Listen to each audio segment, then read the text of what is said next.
Hello guys, welcome back to my channel. Today I'm going to be making this beautiful dress that you're seeing. If this is what you like to watch, kindly stay tuned to the end. Okay, so what you are seeing right now is the waist length, the waist line, the hip line, and then the knee line. Okay, that's the knee line. So, and the full length of the down part. So what I'm drafting now is the down part of it is what I am drafting. So what I'm doing now is to put down the circumference. So that's waist circumference plus 1.5 sewing allowance, and also on that knee length I place what I have at the hip line minus 1.5. Okay, and also what I have at the knee length is what I put down on the length of the skirt. Okay, so now I'm cutting it out. Before cutting, always remember to add your sewing allowance. That is what you're going to use to add to the upper sew to the upper area, your sewing allowance. So added half-inch sewing allowance. So that's what I added over there. So the next one now is to cut the back side. So what I did is to place the front part on another folded material. So what I'm doing now is I put down 1/4 to reshape the back, to give it a good fitting.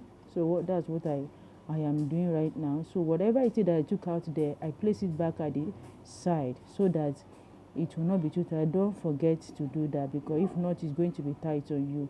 So now I am cutting it out.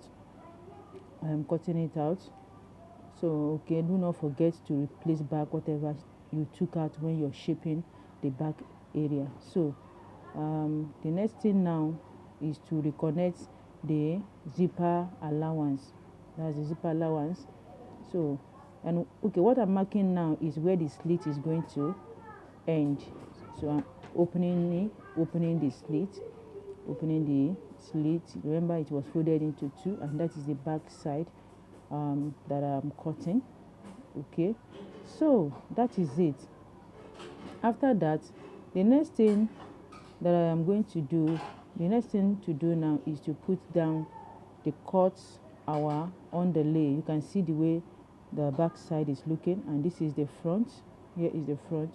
So now I am cutting the underlay. What I did is to place it on the plain material. So what I'm using now is doll face, but if you decide to use a Duchess, you can also do that. The only difference is that Duchess is a little bit expensive. It's expensive than the doll face. Okay, but I prefer using doll face because it's going to give it a little weight. So another one again is to cut the back side. So that's the back side that I'm cutting. If you look at it very well, you see that the slit I use about 2 to 3 inches slit. Okay, 2 to 3 inches, so that it will lap very very well. Okay, that's the slit. I want the slit to lap very very well. That is why I use 3 inches and 4 inches at times. So it depends on what you want to do. So that is it. I've done cutting the down part. So now I am going to draft out the upper side. So what you're seeing now is the shoulder line, the bust line, the under bust, the waist, and also the bust and also the waist. Okay, so what I'm doing now is I'm putting the shoulder measurement, and I also place whatever it is that I have at that shoulder line. I place it on the chest line. So what I'm doing now is to connect the armhole. That is the armhole line. Okay, so that one is the shoulder slope. I use 1 inch for shoulder slope. So now I am putting down the neck depth. That neck depth is for the front. So that's the neck depth. The neck depth I am using is 3 inches. That is basic, 3 inches. Okay, but it depends on the kind of neck that you want to make. So now I am putting down the the dart line. So the dart line, how you get your dart line is bust pan divided by 2. So when you divide it by 2, so the half of it you use and create your dart line. So what I did now, I put down ½ inch at the center part. So the side part I use 2 inches. Okay, so that is the armhole. I marked the center of the armhole line. So now I am connecting it back to the bust line. Okay, from the armhole I am connecting it back to the bust line. So remember, the same 2 inches I use at the under bust to shape the under bust as that's the same 2 inches I am going to use to create our princess cut. So do not forget. So just connect it back to the bust line, so like so. So that's what I am doing right now. So now I'm going to shape it, connect all the points, the half point. I use ½ inch at the center and I use 2 inches at the side area. Okay, like where I am connecting now is ½ inches. I use ½ inch, then the other side I use 2 inches. So what I'm doing now is to measure what I have there and to make sure that it's going to be the same measurement. And if it's not the same measurement, then you have to include it back so that when you be joining, you will not run short of fabric. Okay, now I am putting down the circumference. So I'm putting down the circumference. So whatever it is that you have as a dart, remember to always put it back, and also put down your sewing allowance plus 1 inch joining allowance. Remember the center part and also the side, you're going to join them back together, so you need 1 inch to do that. Only remember to add it, 1 inch joining to join the segment, and 1.5 for the sewing allowance, and also the dart that you have taken, always remember to put it back. So that is what I just did. That's what I just did right now. So I'm connecting those points together. And then I am also connecting it back to the armhole. So that is the, remember, when I'm done joining, I'm still going to reshape it. Okay, because I always like to add enough allowance so that I will not run short of fabric. I'm still going to reshape it. So that is what you're seeing there. And also remember to always take care of the corners so that it will not give you funny look. Okay, so the next thing to do right now, so what you're going to do now is that I am going to mark, what I'm marking now is for the zipper allowance, because I folded the paper into two. I folded it into two. So one part is going to be for the front and the other part is going to be for the back. So that's what I am doing. Now I am creating the neck depth for the back. Okay, so what I put down there is 1 inch depth, 1 inch depth, and I just added ½ inch sewing allowance at the shoulder area. So that's what I am doing. You can see it. I'm adding ½ inch sewing allowance at the neck. So now I'm cutting it out. Remember to also add your sewing allowance at the waistline. Okay, remember to add your sewing allowance. Don't forget to add your sewing allowance, because if you do not, it's going to shorten the length. So what I'm doing now is to trace out the lines. I'm tracing out the lines so that I can create the back segment.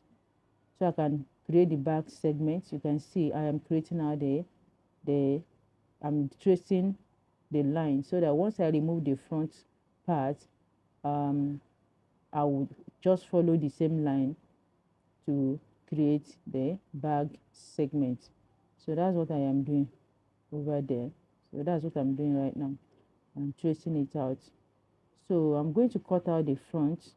I'm going to separate the front from the back side. Okay, I'm only cutting for the front. I'm only cutting for the front segment. Remember, I am going to just follow the lines that I traced out. So that's the shoulder, the waist, and the chest line.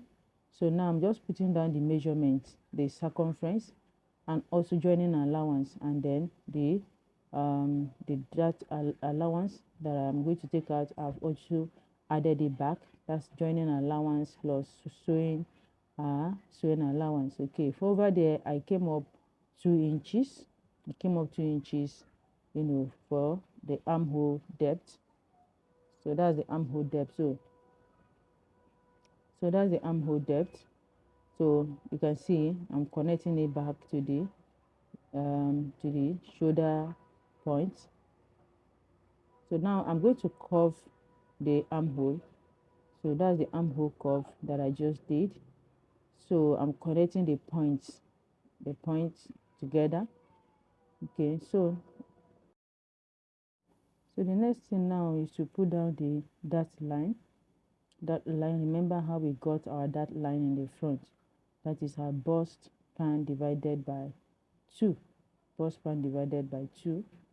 That is what will give us our dot line.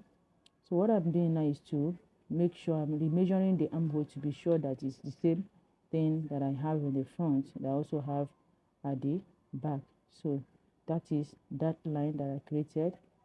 So I use 1 inch for that allowance. So if you like, you can connect it back to the armhole, that is to create the midpoint of the armhole. Then you connect it to the dot line. That if you wish, you can see what I'm doing. If you wish, you can connect it back like so, and if you desire, you leave it the same way it is. So I'm cutting it out now. So that's what I'm doing. I'm cutting it out. Okay, so at the zipper area, do not forget that you need to shape that zipper area so that it will eliminate the bulging part. It will prevent the bulging at the back. So now I'm recreating the zipper allowance. So that is it. So after that, I'll connect it back to the original line, then cut out that one I don't need. Remember I told you that whatever you have taken out from the like you're shaping the back, so whatever you take out, always remember to replace it back. So I've already replaced it back, though I didn't show you that part, but I replaced what I took out from the zipper area. I put it back again at the side. Don't forget, so that you will not run short of fabric. So that is the front part, and also that is the back segment. So what I'm going to do is to use it to cut the material. Okay, you can see I've already cut the material. So what later happened is that I decided to separate the back. I decided to make it 2 pieces. So what you are seeing now is the sleeve. This is the sleeve for that gown. So if you have watched this length, I want to say thank you very much, and also don't forget to subscribe and also hit on that bell icon so that when next I upload a new video, you will be notified. Thank you. God bless.